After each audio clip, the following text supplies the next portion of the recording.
हाँ जी। बाबा, मनुष्यों के योग सिखलाने से स्वर्ग से नायक बन गया, यह संगम पर कैसे लागू होता है?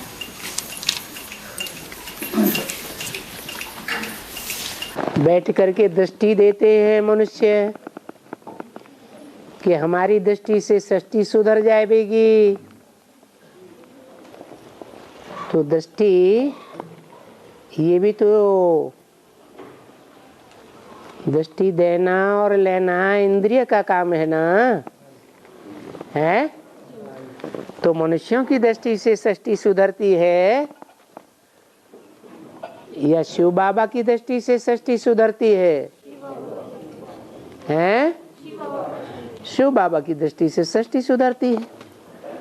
जब मनुष्य दृष्टि से सृष्टि सुधारने का काम करते हैं तो दुनिया क्या बन जाती है?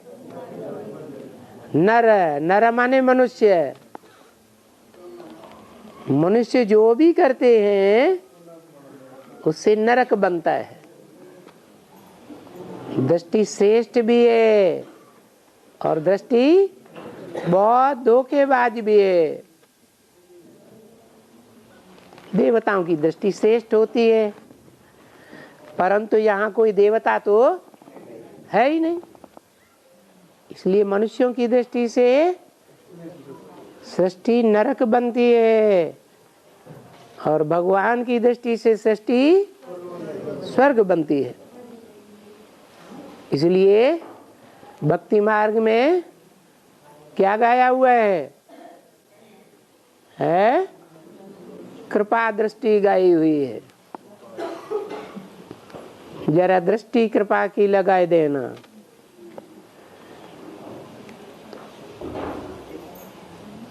और बाबा, शंकर का पाठ इस दुनिया में है ही नहीं, ऐसा यानी खंड पाई में लिखा हुआ है। तो यानी ऐसा क्यों कहा है? इसलिए कहा है कि जब हम मनन चिंतन मंथन की दृष्टि स्टेज में होते हैं तो मनन चिंतन मंथन ज्ञान का करना है या मनुष्य के दिए हुए अज्ञान का करना है? शिव बाबा ने जो मुरली सुनाई है और शिव बाबा की मुरली जो ब्रह्मा द्वारा चली है, ब्रह्मा के द्वारा याद में रह करके जो वाणी चलाई जाती है अव्यक्त वाणी, उन दोनों वाणियों का जब हम मनन चिंतन मंथन करते हैं तो हम ऊंची स्टेज में होते हैं या नीची स्टेज में होते हैं? ऊंची स्टेज में होते हैं। उस ऊंची स्टेज में 3 पुरियां गाई हुई हैं। एक ब्रह्मापुरी, ब्रह्मा की दृष्टि से मनन चिंतन मंथन करना बेसिक नॉलेज में। दूसरा विष्णु की दृष्टि से मनन चिंतन मंथन करना। ब्रह्मा ने शुद्ध वाणी क्या चलाई, सिर्फ मुरलियों की बातों को याद रखना। मनुष्य क्या कहते हैं उन बातों को याद नहीं रखना। और तीसरी स्टेज है, हाँ, ब्रह्मा ने जो वाणी चलाई है उसका यथार्थ अर्थ क्या है, वो ये राज क्या है, वो है ऊंची सी ऊंची स्टेज, तीसरे नेत्र की दृष्टि। तीसरे नेत्र की दृष्टि से ब्रह्मा की जो वाणी है वेद वाणी, उस वेद वाणी का यथार्थ अर्थ क्या है, उस दृष्टि से मनन चिंतन मंथन करना, यह है तीसरी स्टेज। और बाबा, कृष्ण 20-22 वर्ष का होता है तब उसे गद्दी मिलती है। हाँ, तो संगम युगी या सतयुगी कृष्ण, और संगम है तो संगम युग पर कैसे? कृष्ण का जन्म कब हुआ संगम युग में? कभी हुआ या नहीं हुआ शूटिंग है? कब हुआ है? जोर से बोलो। 98 में। 98 में कहते हैं कृष्ण का जन्म कहाँ हुआ था? जेल में हुआ था। और कौन से दिन हुआ था? स्वतंत्रता दिवस गाया हुआ है। जेल से स्वतंत्र हुआ 15 अगस्त को, वो गाया हुआ है। और प्रत्यक्षता हो गई। जो बोला है मुरली में, भगवान की प्रत्यक्षता होना ये भी एक मुसीबत है। तो वो मुसीबत आ पड़ी, फिर प्रत्यक्ष हुआ, तो वो हुआ जन्म। ब्राह्मणों को द्विज कहा जाता है। द्वि माने दूसरा, ज माने जन्म, अर्थात पहला जन्म जो होता है, पहली प्रत्यक्षता जो होती है, उसे द्विज नहीं कहा जाता, ब्राह्मण नहीं है, क्योंकि पवित्रता का पालन करने वाला पूर्ण रूप से नहीं है। क्या? जो बच्चा होता है वो खड़े होके सीधे सीधे चलता है या घुटुओं से चलता है? हैं? गीत बनाए दिए, ठोमो के चलत रामचंद्र बाजते पैंजनिया, माने ठोकर खा खा के चलते हैं, ठोकर लगती है, गिर पड़ते, फिर घोटुआ चलते हैं। तो ये पुरुषार्थी जीवन है। पुरुषार्थी जीवन में जब तक पुरुषार्थ है तब तक वो घोटुओं चलना, घुटने टेक टेक करके चलना, ये दिखाया हुआ है भगवान के लिए। नहीं तो भगवान कोई गर्भ से जन्म लेता है क्या? स्थूल बच्चे की बात है क्या? नहीं। तो वो हुआ पुरुषार्थी जीवन का पुरुषार्थ। हमें उन राहों पर चलना है जहां गिरना और संभलना है।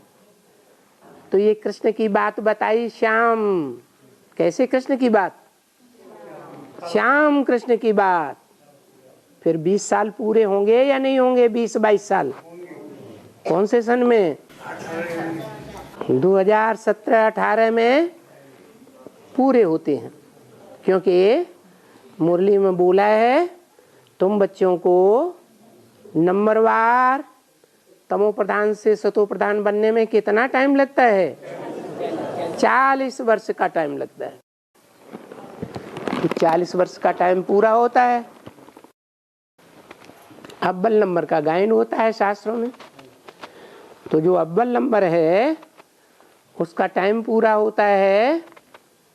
अव्वल नंबर कौन है दुनिया में? नारायण। तो नारायण के लिए मुरली में बोला है लक्ष्मी नारायण का जन्म कब हुआ? आज से 10 वर्ष कम 5000 वर्ष हुआ। तो कौन सा सन आता है? 76 में तमो प्रधान था, या तमो प्रधान से सतो प्रधानता की ओर बढ़ने लगा। तो शुरुआत हुई 40 वर्ष की पीरियड की। वो 40 वर्ष सन 76 में जोड़ दिए तो 76 में नहीं जोड़े जाएंगे। 77 है संपूर्णता वर्ष और 78 से गिनेंगे। तो जो सन 78 आता है वहां से 40 वर्ष जोड़े तो 2017-18 का टाइम आता है। ये 40 वर्ष पूरे हो जाते हैं। अभी समझा? और हाँ, भक्ति मार्ग में हाँ, विठल है, विठल के माथे पर पिंड रखा हुआ है। पिंड शिवलिंग। हाँ, विठल के माथे पर शिवलिंग है। हाँ। इसका बेहद में अर्थ क्या है? बैठने का क्या अर्थ होता है? तो विठल शब्द नाम पड़ गया।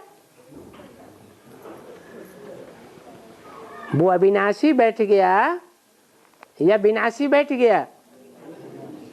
अविनाशी पार्ट है या विनाशी पार्ट है?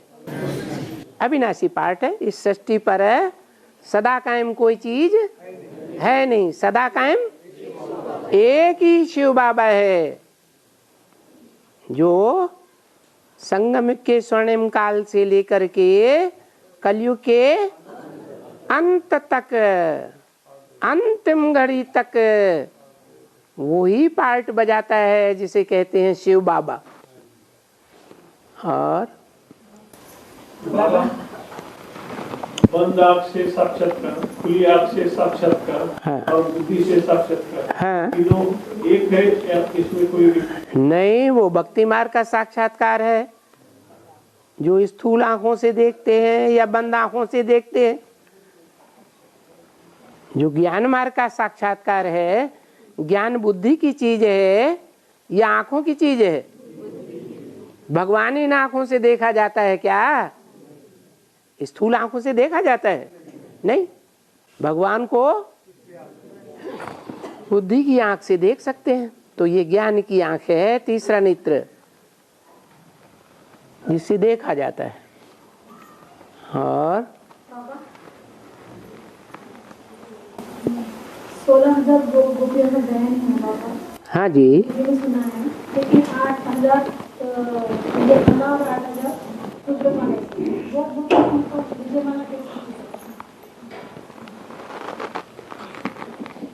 16,000 में जो गुप्त पार्ट बजाने वाले हैं वो आधे आधे है ना, लेफ्टिस्ट और राइटियस। जो बाबा ने बोला है जब विनाश होगा तो आधे पुण्यात्मा और आधे पापात्मा बचेंगे। तो मालाएं कितनी गाई हुई हैं? 2 मालाएं गाई हुई हैं। कौन कौन सी 2 मालाएं?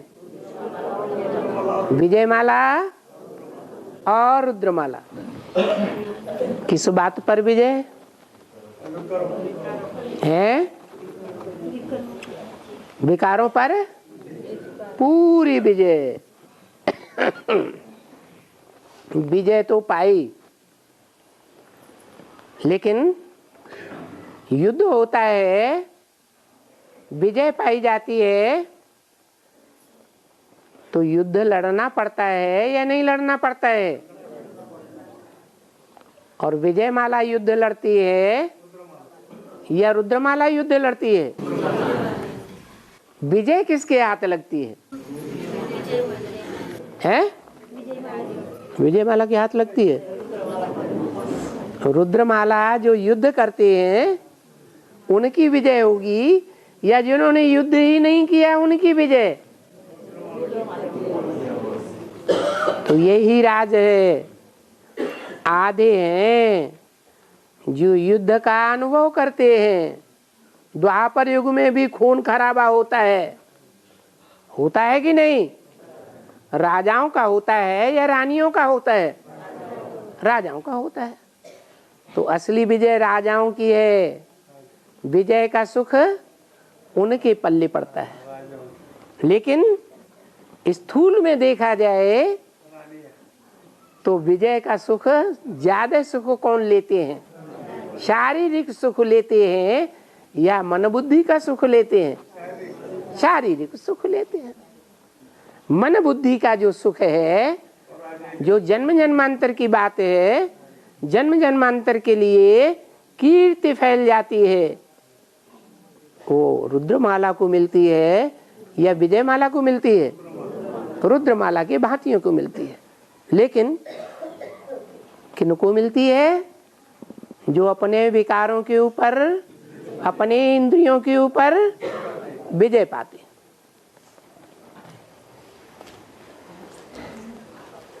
इसलिए मंदिर में भी यादगार है।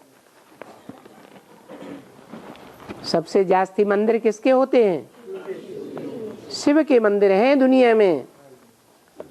यादगार बनी हुई है। शिवलिंग ऊपर है या जलाधारी ऊपर? ऊंचा कौन है? शिवलिंग। उसे ऊपर दिखाया गया है, ऊंची स्टेज में। तो जो ऊंची स्टेज में है वो आधार है या आधेय है? ये अंतर है। वो सिर्फ कही जाती है विजय माला, लेकिन मन बुद्धि का सुख लेने के बजाय कौन सा सुख मिलता है जन्म जन्मांतर? दैहिक सुख मिलता है। तो कौन सा सुख लेना चाहेंगे? देह का सुख लेना चाहेंगे या मन बुद्धि का सुख लेना चाहेंगे? मन बुद्धि रूपी आत्मा अविनाशी है और देह विनाशी है। तो देखो, विनाश होता है तो आधे आधे बचते हैं, आधे पुण्यात्मा आधे पापात्मा। जो पुण्य आत्मा होते हैं वो स्वर्ग की दुनिया में सुख अनुभव करते हैं कि नरक की दुनिया में संघर्ष करते हैं? स्वर्ग की दुनिया जो निर्माण होती है उसमें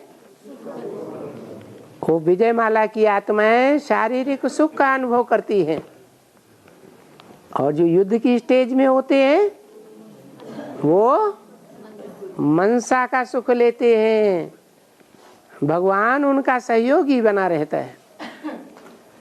और बाबा, हाँ, अभी जो मुरली चलाते हैं ना बाबा, फिर उस पे अंडरलाइन करते हैं पेन से, हाँ, तो वो वापस वो मुरलियाँ पढ़ी जाएगी क्या अंडरलाइन पार्ट खोलने के लिए? कौन पढ़ेगा? शिव बाबा? शिव बाबा पढ़ेंगे। नहीं, कृष्ण बच्चा तो उसमें ही है ना। हैं? कृष्ण बच्चा उसमें ही है ना। कृष्ण बच्चा कौन है और कृष्ण बच्चे का बाप कौन है? हाँ, कृष्ण का बाप प्रजापिता है ना। हाँ, तो वो तो पढ़ाई पढ़ रहा है। पढ़ रहा है। और कब तक पढ़ेगा? 18 तक पढ़ेगा। 18 तक पढ़ेगा कि अपना झंडा नीचा करेगा? नीचे करेगा। तो झंडा नीचा करना वो पढ़ाई शुरू करना हुआ या पढ़ाई खत्म हो गई? पढ़ाई खत्म हो गई। हाँ, अभी तो झुक नहीं रहा है, फिर क्या होगा? हैं? फिर शंकर बैल पर सवार हो जाएगा तो झुक जाएगा ना। तो झुकने के बाद चेला जो है वो गुरु से पढ़ाई पढ़ता है या झुकने से पहले ही पढ़ाई पढ़ता है? झुकने के बाद पढ़ाई पढ़ता है। तो 18 से पढ़ाई असली शुरू होगी सतयुग के कृष्ण की। लेकिन वास्तव में सतयुग का कृष्ण है या संगम युग का कृष्ण है? शास्त्रों में संगम युगी कृष्ण है। क्यों? क्योंकि शरीरधारी का गायन होता है या आत्मा का गायन होता है? शरीरधारी का गायन होता है। और तो पार्ट तो बाबा खोलेंगे ना इसका जो अंडरलाइन के राक्षस कौन देवता कौन है? अंडरलाइन होने से ये साबित होता है कि देवता कौन है और राक्षस कौन है। नहीं, मतलब वो कब पढ़ी जाएगी? वो जो उसका गुह्यार्थ अभी नहीं बता रहे। जो गुह्यार्थ नहीं बता रहे हैं, थोड़ा बता रहे, थोड़ा बाकी है ना। सारी जटा है ये तो हमारी गीता कभी फिनिश होती नहीं है। नई नई बातें निकलती ही रहेंगी। सिर्फ मनन चिंतन मंथन करना एक का काम है या नंबरवार सभी बच्चों का काम है? जो नंबरवार और बच्चे हैं वो भी तो मनन चिंतन मंथन करेंगे ना। तो उनका काम है मनन चिंतन मंथन करना, नई नई बातें निकालना। एक ही शिव बाबा वो ही पढ़ता रहेगा अंडरलाइन किया हुआ। नई नई बातें बताएगा ना। हाँ जी, नई बातें तो कोई बताता नहीं ना मनुष्य। नई नई बातें मनुष्य नहीं बताते हैं, लेकिन शास्त्रों में जो भी ज्ञान लिखा हुआ है ढेर के ढेर मनुष्यों ने लिखा हुआ है या एक शिव बाबा ने लिखा है, लिखवाया है? ढेर के ढेर मनुष्यों ने लिखा है। तो जो ढेर के ढेर मनुष्यों ने अपने अपने प्रकार की व्याख्या की है वो सत्य होगी या असत्य साबित हो जाएगी? हैं? नहीं नहीं। जैसे बाबा कहते हैं आटे में लोन मिसल सच्चाई है। इसके दो अर्थ हैं। एक बेसिक में ये अर्थ समझा गया कि जैसे आटा बहुत होता है और नमक थोड़ा होता है, लेकिन वो मिलाने से पहले होता है या मिक्स करने के बाद होता है? मिक्स करने से पहले होता है छोटा, और फिर मिक्स होने के बाद आटे के कण कण में नमक घुल जाता है। ऐसे ही शास्त्रों में जो मनन चिंतन मंथन अपने अपने प्रकार से किया है, अपने अपने प्रकार की बुद्धि से किया है ना, कुछ तो सच्चाई होगी कि नहीं होगी? हाँ, उस मनन चिंतन मंथन में जो सच्चाई है, उस सच्चाई के अनुसार वो सच्चाई शास्त्रों के कण कण में घुली हुई है या नहीं घुली हुई है? घुली हुई है, वो सारा प्रत्यक्ष होगा।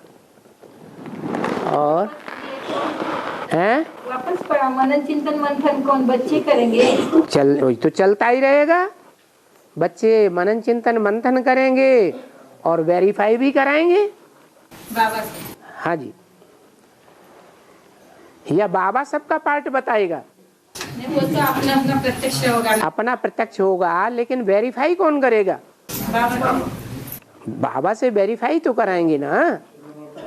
और बाबा, ब्रह्मदेव वेदों की निंदा करता है। ब्रह्मदेव हाँ, वेदों की निंदा करता है, वो वेद चैतन्य कौन है? यह संगम पर इसकी शूटिंग कैसी होती है? वो वेद चैतन्य कौन है? यहाँ संगम पर इसकी शूटिंग कैसी होती है? ब्रह्मा के मुख से पहली रचना क्या हुई? वेद। वेद तो किताबों का नाम रख दिया है, जड़ किताबों का नाम। उनमें श्रेष्ठ भी है, उनमें चौथे तीसरे नंबर का भी है। तो जो फर्स्ट नंबर का है, जिसका नाम है ऋग्वेद। ऋक माने सच्चाई। तो सत्य वेद कौन सा हुआ? बाकी जो है वो सत्य नहीं है उतने, जितना ऋग्वेद सत्य है। क्योंकि ब्रह्मा के मुख से पहले 4 ब्राह्मणों की उत्पत्ति होती है। वही 4 वेद हैं, चारों एक जैसे हैं या नंबरवार हैं? नंबरवार हैं। पहला संपूर्ण सत्य है, बाद के नंबरवार सत्य हैं। कुछ न कुछ झूठ मिक्स हो जाता है। और बाबा 8 देव अलग है, हाँ 8 रतन अलग है, हाँ, तो सूर्यवंश का रतन कौन? जो देव हैं वो सूर्यवंशी हैं। वो ये शिव की अष्टमूर्तियां हैं, सूर्य की मूर्तियां हैं ना। तो सच्चे हैं या झूठे हैं? सच्चा सजा खाएगा, ये जो झूठे हैं वो सजा खाएंगे। बाप को क्या प्रिय है? God is truth. सच्चे बाप को सच्चाई प्रिय है। हाँ, बीज रूप आत्माओं में रतन कौन? बीज रूप आत्माओं में रतन नहीं होते हैं। अव्वल नंबर रतन है हीरा। बाकी रतन कम वैल्यू के होते हैं, या सब सूर्यवंशी होते हैं? कम वैल्यू के होते हैं। और हाँ, अंत में 3 पांडव धूम बनेंगे। यहाँ प्रैक्टिकल में कौन? जो सारी नई राजधानी कंट्रोल करने वाले, जो धर्म को अनुभव करेंगे, वो जो तपस्या करेंगे। हाँ जी, जिन्होंने निंदा कराई है, सदगुरु निंदक ठौर न पावे। कौन सा ठौर? वो सन्यासियों के पास तो कोई ठौर है ही नहीं। अपना ही घर घाट छोड़ करके भाग जाते हैं जंगल में। वो क्या ठौर देंगे? ठौर है किसके पास? सदगुरु बाप के पास। तो वो ठौर बाप ही आकर के देते हैं, मुक्ति और जीवन मुक्ति का ठौर। आया समझ में? हैं? 3 पांडव धूम बनेंगे। हाँ, एक है तपस्या धाम, एक है सुख धाम, और तीसरा है दुखधाम। जो राज्य करेंगे तप कर राज, राज कर नर का। दूसरों के ऊपर ऑर्डर नहीं चलाना है संगम युग में। अगर यहाँ राजाई कर लेंगे तो वहां राजाई कम हो जाएगी। ये राज है। तो अहमदाबाद अहम बाद में दिया, नहीं तो अहम पहले ही अर्पण कर देना चाहिए या बाद में अर्पण करना चाहिए? पहले ही अर्पण करना चाहिए। अहम जो अर्पण कर देता है वो किसी के ऊपर शासन नहीं चलाता। हम आत्मा आत्मा सब भाई भाई हैं। स्वतंत्र हो, स्वतंत्र रहने दो। बाबा यहाँ यहाँ ऑर्डर करेंगे तो वहाँ राजा ही नहीं मिलेगी। वहाँ तो राजा ही है नहीं ना सतयुग में। सतयुग त्रेता में राजा ही नहीं है। ग्लानि करते हो बाबा की। असली राजा ही तो वही है जहाँ स्वतंत्र हो, स्वतंत्र है न दो। जहाँ यथा राजा तथा प्रजा। आज की दुनिया में यथा राजा तथा प्रजा है। राजाएं प्रजा को अपना बच्चे की तरह पालना करते हैं। अगर बच्चे की तरह पालना करें तो घूसखोरी चलेगी क्या? बिल्कुल नहीं चलेगी। विदेशों में पैसा जमा करेंगे, करेंगे नहीं करेंगे? हाँ, कहाँ आत्मिक स्थिति में है तो आत्मिक स्थिति में ही यथा राजा तथा प्रजा होते हैं। देवभान की स्थिति होती है तो यथा राजा तथा प्रजा नहीं रह सकते। अपने को ऊंच समझेंगे, दूसरों को नीचे समझेंगे। और है राजाई करेंगे बोले। राजाई की तमन्ना रहती है हम शासन करें, हम शासक होकर के रहेंगे। हैं? ये राजाई की तमन्ना देहभान है या आत्माभिमान है? ये तो देहभान है। नहीं, यहाँ ऑर्डर करेंगे तो वहाँ राजा ही नहीं करेंगे ना। हाँ, ऑर्डर पे किसी को नहीं चलाना है, प्यार से चलाना है। प्यार से जीत पानी है, प्यार से दिल को जीतना है या ऑर्डर करके जबरदस्ती दिल को जीतना है? अलेक्जेंडर ने क्या कोशिश की? नेपोलियन ने, मुसोलिनी ने क्या कोशिश की? जबरदस्ती ऑर्डर करके दूसरों पर हुकूमत करके विश्व की बादशाही लेनी है। ले सके? कैसे ली जा सकती है? सारे विश्व के ऊपर, सारे विश्व के दिलियों के ऊपर राज्य कैसे करना होता है? जबरदस्ती से, ऑर्डर से या प्यार से? प्यार से। तो आत्मिक प्यार ही प्यार है। हाँ, अमृत वेला पावरफुल नहीं होगा तो आपकी स्थिति नहीं बनेगी। अमृत वेला अच्छा नहीं होगा तो आपकी स्थिति भी नहीं बनेगी ना। आत्मिक स्थिति पहले, बाद में दूसरा पुरुषार्थ। ऐसे नहीं जैसे आपने पूछा उल्टा करके। हाँ जी, सुबह सवेरे ही उठ करके पहली तांत लगनी चाहिए। हु एम आई? मैं आत्मा हूँ। ये सुषुप्त स्टेज है। सुषुप्त स्टेज से नीची स्टेज है स्वप्न की स्टेज, जिसे कहते हैं साक्षात्कार की स्टेज। और तीसरी स्टेज है साकारी दुनिया की स्टेज। वो बेहद की बात है। अभी हम साकारी दुनिया में हैं, फिर हम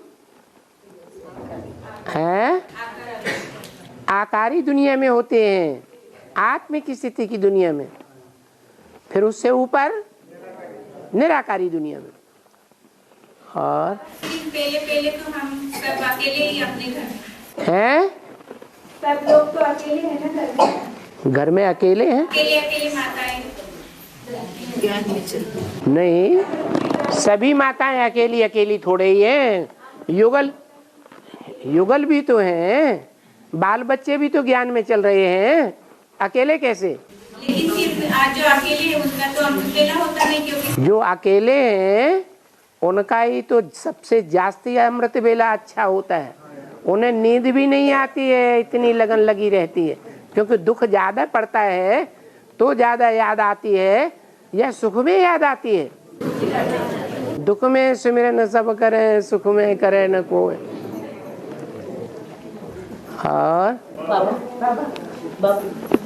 पहले भट्टी कंपिल में होती थी ना, अब उसके बाद बीच में फरुखाबाद में हो रही थी और अभी फिर से कंपिल में हो रही है। हाँ, तो कंपिल तो ओरिजिनल प्लेस है, तो कोई आत्मा फरुखाबाद ओरिजिनल प्लेस मुरली में बोला है या कंपिल का नाम बोला है? क्या बोला है?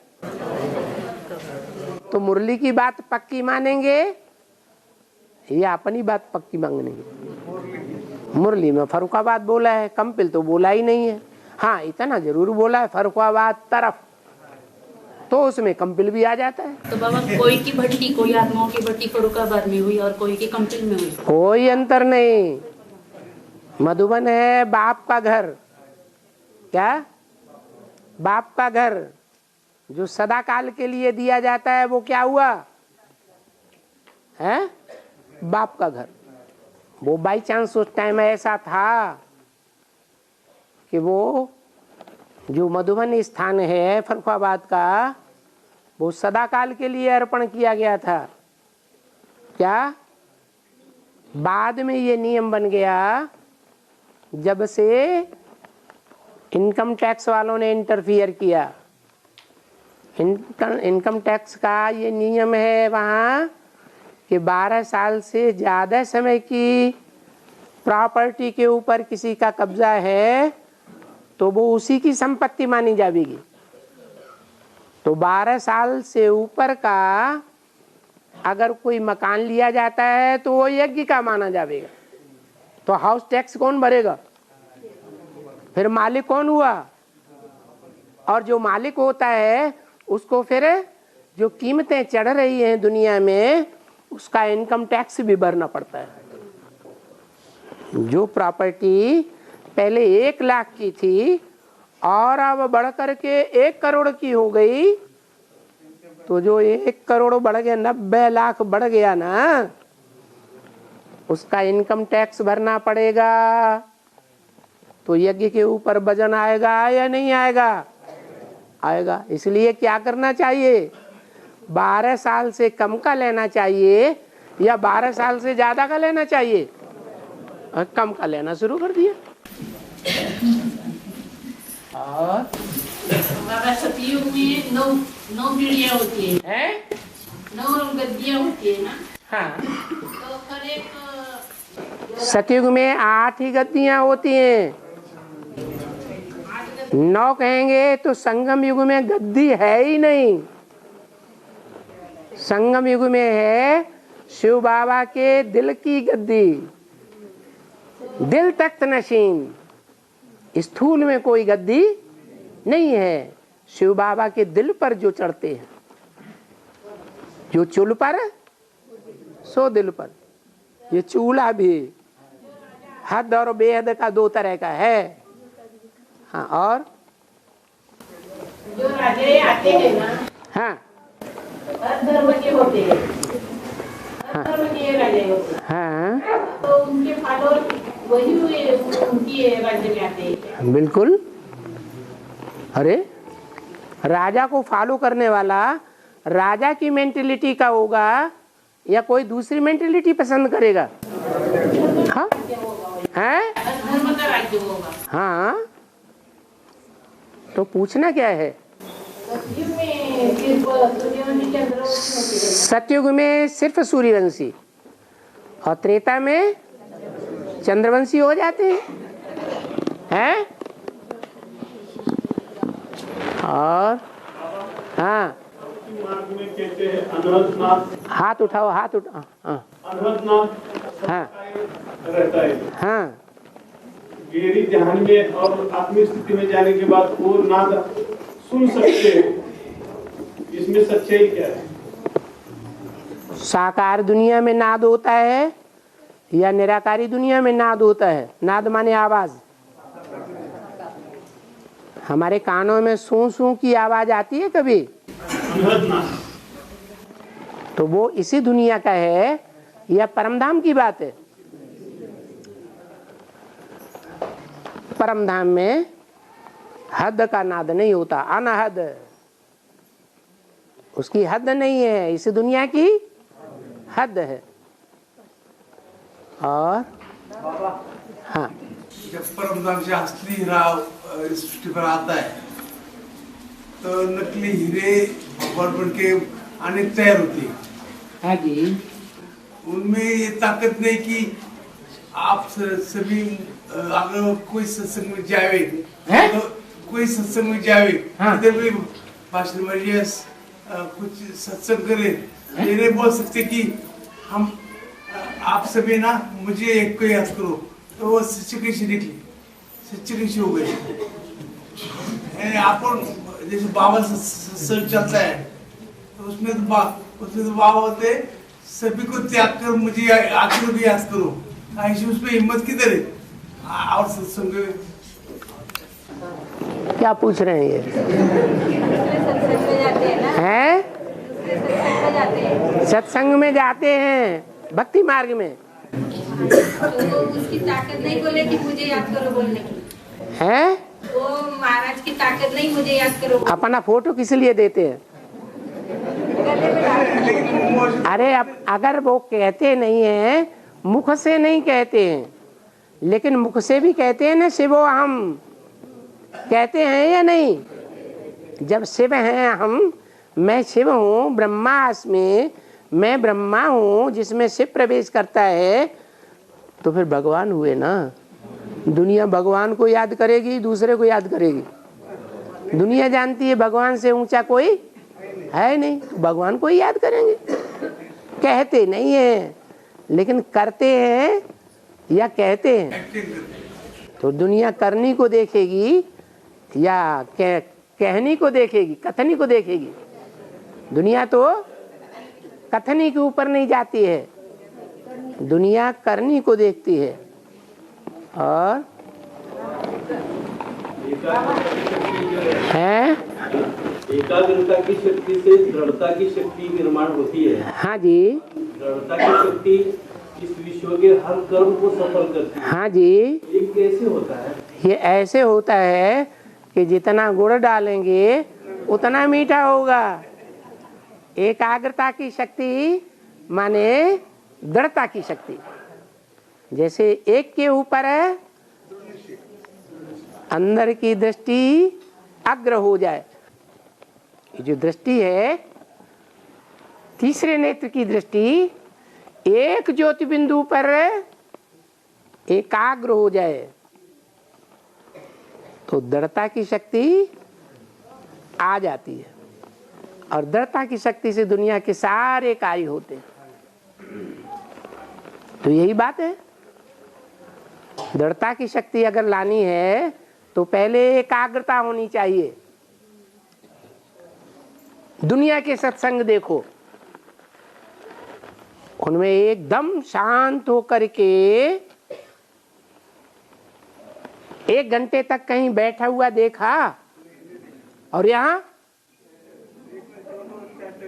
है, यहाँ तो जितने भी सत्संग होते हैं, सत्संग, असत्य का संग नहीं, तो उसमें क्या देखने में आता है, क्या प्रूफ मिलते हैं कि साहब एक टिक होकर के बैठे हुए होंगे तो नंबरवार ही, लेकिन फिर भी देखने में आते हैं। ये प्रैक्टिकल ज्ञान है, इसका कोई शान ही नहीं होता है भक्ति मार्ग में। और धर्म किसे कहते हैं? बुद्ध, क्राइस्ट, मोहम्मद, नानक, इसने धर्म बनाया या धर्म की ओर जाने का रास्ता? धर्म कहते हैं धारणा को। चोर की क्या धारणा होगी, डकैत की क्या धारणा होगी?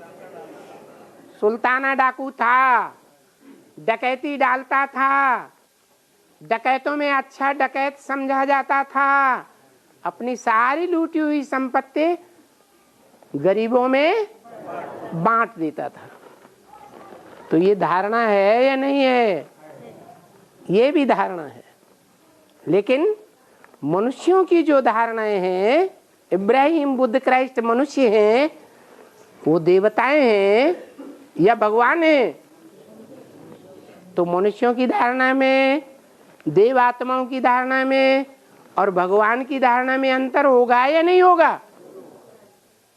तो यही अंतर है। सर्वधर्मान परित्यज्य, सब धर्मों को त्याग दो। अब गड़बड़ ये हो गया कि द्वापर युग में भगवान कृष्ण को ठोक दिया। अरे द्वापर युग में सब धर्म होते हैं या कलयुग के अंत में सब धर्म होते हैं मौजूद? कलयुग के अंत में सब धर्म, इस्लाम धर्म, बौद्ध धर्म, क्रिश्चियन धर्म, मुस्लिम धर्म, सिख धर्म वगैरह सब होते हैं। तो सभी धर्मों में एक जैसी धारणा होगी या नंबरवार धारणाएं होंगी? नंबरवार धारणाएं होती। ये नंबरवार धारणाएं सच्ची होंगी 100% या नंबरवार सच्ची होंगी? दूध के भरे हुए घड़े में एक बूंद भी विष का डाल दिया जाए, विष माने कौन सा जानवर होता है जिसमें विष होता है? सबसे जास्ती कामी,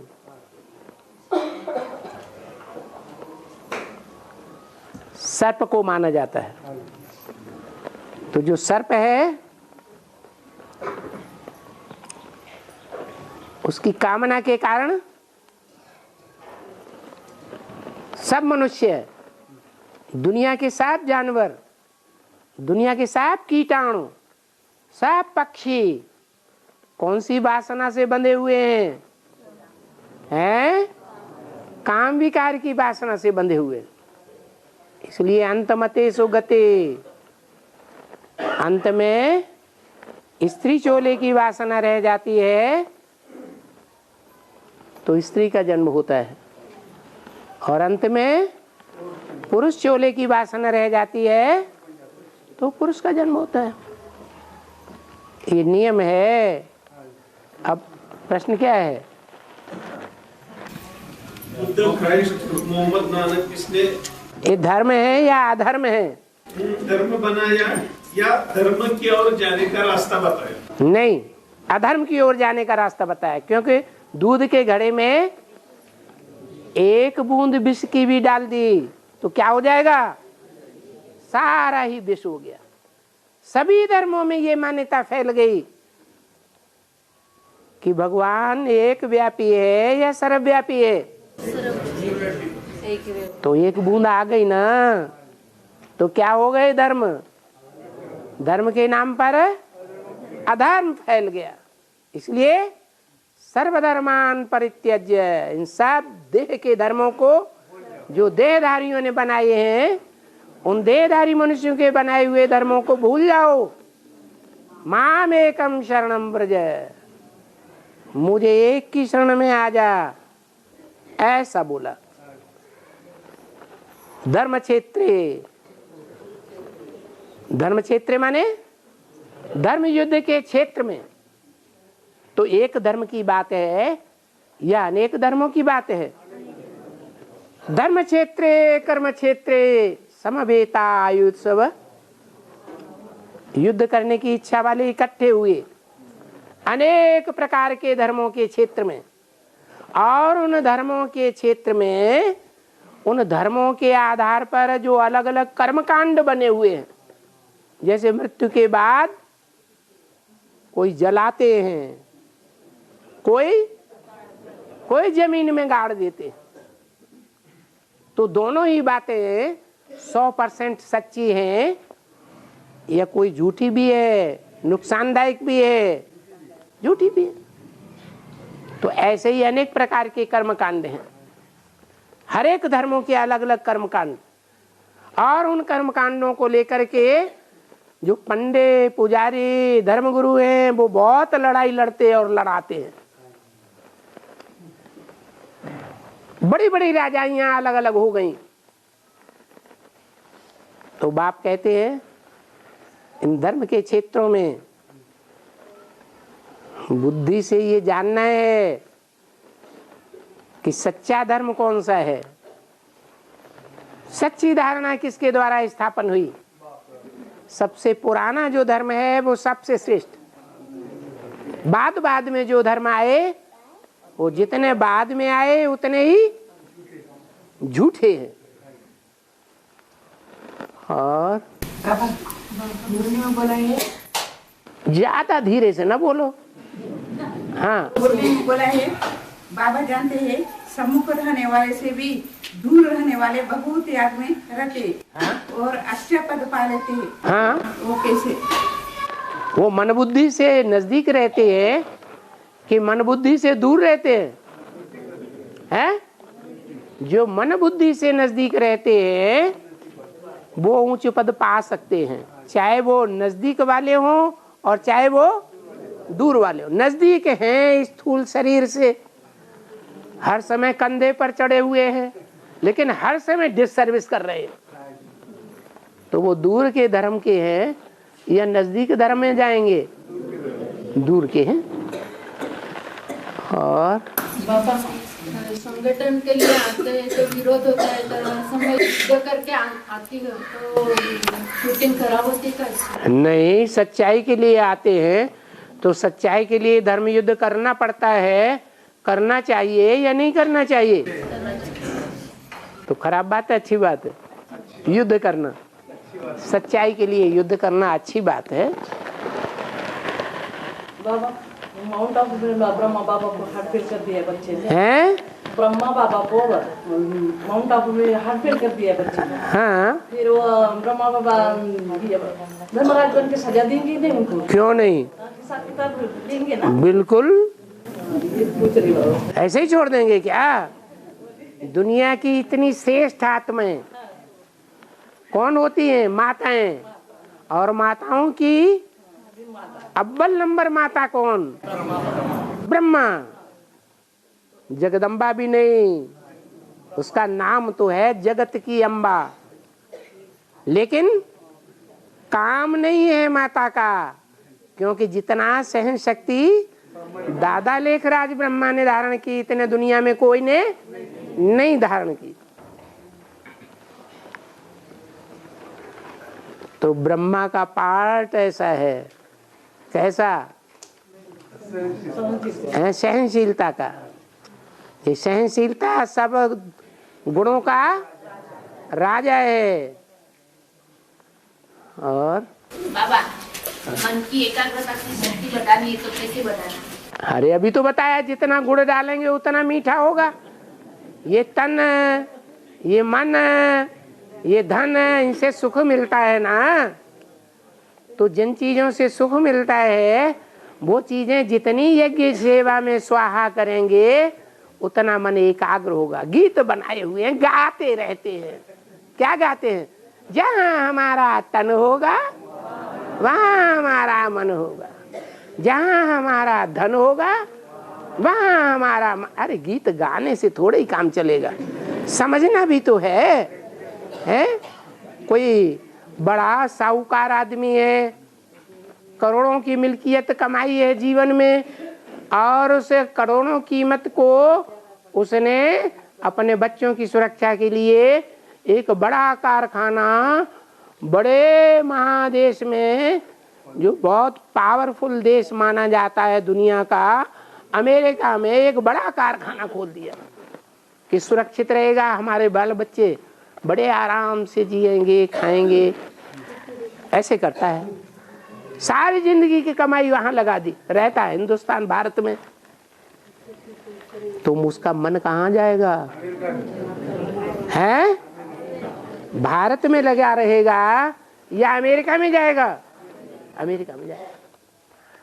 तो ये गति है, जितना गुड़ डालेंगे, गुड़ माने मिठास, सुख, ये सुख लेने की चीजें हैं। तन मन, धन, समय, संपर्क और संबंध, इनकी जो भी ताकतें हैं कहाँ झोंक देना है? ईश्वरीय सेवा में जितना लगाएंगे उतना मन एकाग्र होगा। नहीं लगाएंगे तो नहीं होगा, या जितना लगाएंगे उतना एकाग्र होगा।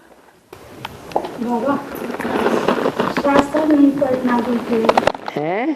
शास्त्र पढ़ना है क्या?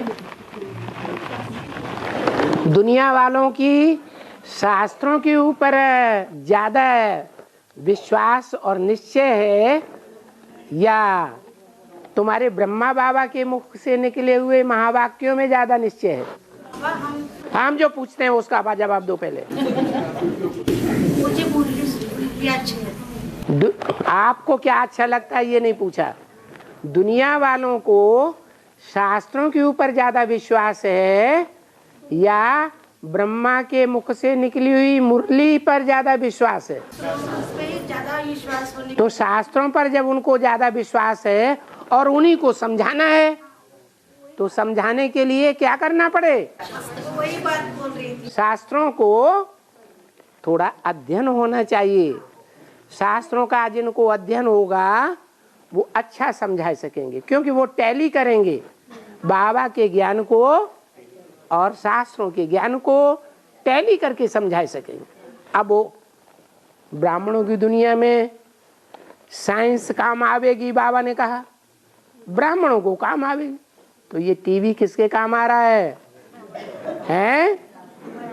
ये टीवी बच्चों के काम आ रहा है। उन पंडितों उन विद्वानों ने तो कितना कितना जिंदगी भर अध्ययन करके शास्त्रों को समझा, और तुम बच्चों को टीवी के द्वारा चुटकी में शास्त्रों का ज्ञान मिल रहा है। सिर्फ पढ़ने से मिल रहा है या आंखों से देख करके भी मिल रहा है? हैं? देख करके भी मिल रहा है। तो ज्यादा छपेगा या कम छपेगा? ज्यादा छप जाता है। हाँ, गोपियों को भगाया, मक्खन चुराया, यहाँ किया, यहाँ प्रजापति की कहानी, यहाँ कैसे और कब की बात है? अभी गोपियां भाग रही हैं कहीं दुनिया में कि नहीं? हाथ तो उठाओ, कौन बोल रहा है? हैं? गोपियां भाग रही हैं दुनिया में कि नहीं? कोई सत्संग ऐसा है जिसमें गोपियां लगातार भाग रही हैं? तन से, मन से, धन से, समय से, संपर्कियों से भी दूर भाग रही हैं, संबंधियों से भी दूर भाग रही हैं। कहाँ है?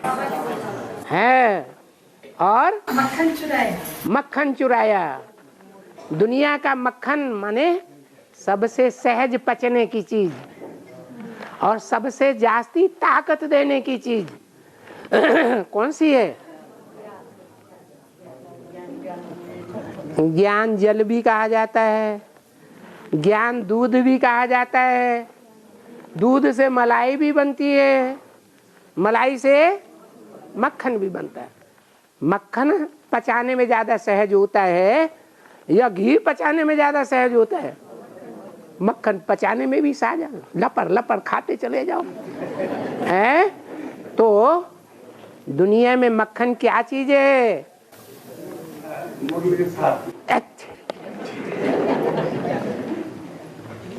जो प्योरिटी है दुनिया में सबसे पावरफुल चीज है, प्योरिटी ही मक्खन है। ये मक्खन शास्त्रों में लिखा है, किसने सबसे जास्ती खाया तो भगवान बन गया है। नाम क्या दिया? उसका नाम दिया भगवान।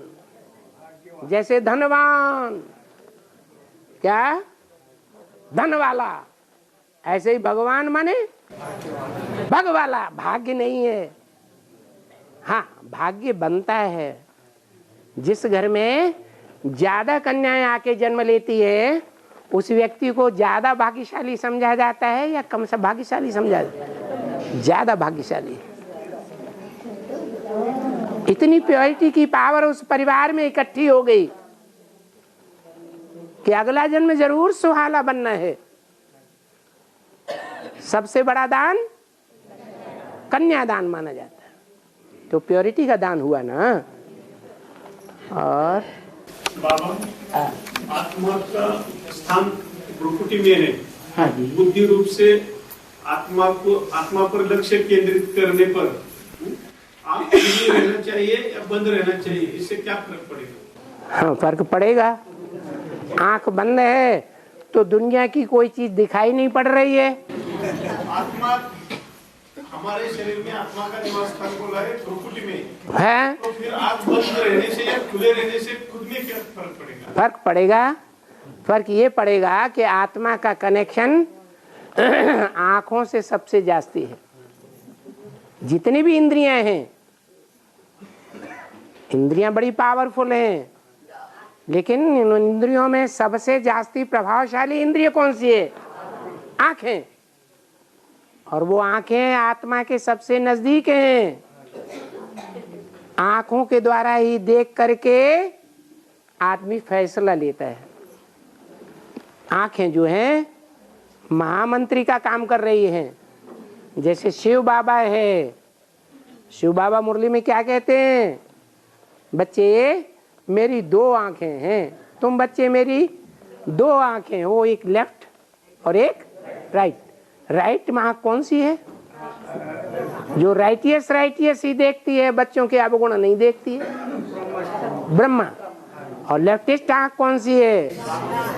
हैं? जो दुर्गुण भी देखती है।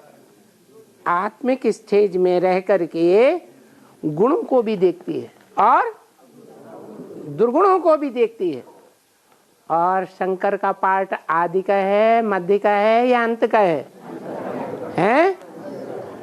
मध्य से लेकर के अंत तक किसका पार्ट है? जिसका पार्ट है।